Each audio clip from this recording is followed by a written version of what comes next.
નમસ્કાર મિત્રો, આજે હું તમને ટૂંકમાં માહિતી આપીશ કે આઈસીયુના કેવા પ્રકારના દર્દીઓને ડાયાલિસિસની જરૂર પડે છે.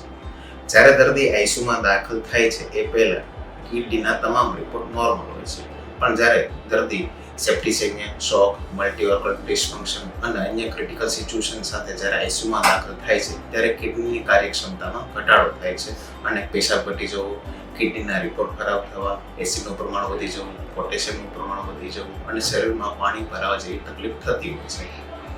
જ્યારે આ પ્રકારની તકલીફમાં વધારો થાય છે ત્યારે પેશાબ બંધ થઈ જવો, પાન અવસ્થામાં ઘટાડો થવો, વેન્ટિલેટરની જરૂરિયાતમાં વધારો થવો, બીપીના ઇન્જેક્શનની જરૂરિયાતમાં વધારો થવો અને શરીરનું વજન વધી જવું જેવી તકલીફ થતી હોય છે. આ પ્રકારના પેશન્ટમાં આઈસીયુ સ્પેશિયાલિસ્ટ અને નેફ્રોલોજિસ્ટની સલાહ પ્રમાણે ડાયાલિસિસની લાઈન નાખવી અને જરૂર પડે તો ડાયાલિસિસ લેવું પડતું હોય છે. એ દર્દીના સગાને એક પ્રશ્ન થાય કે શું આ પ્રકારનું ડાયાલિસિસ પરમાનન્ટ હોય છે? ના, આ પ્રકારનું ડાયાલિસિસ મોટે ભાગે ટેમ્પરરી હોય છે. જ્યારે કિડનીની કાર્યક્ષમતામાં સુધારો થાય છે ત્યારે 80% દર્દીઓમાં 1 થી 2 અઠવાડિયા પછી ડાયાલિસિસની જરૂર પડતી હોતી નથી. આ પ્રકારના ક્રિટિકલ પેશન્ટમાં સમયસર લેવામાં આવતું ડાયાલિસિસ દર્દીના જીવ બચાવવા માટે મદદરૂપ થાય છે.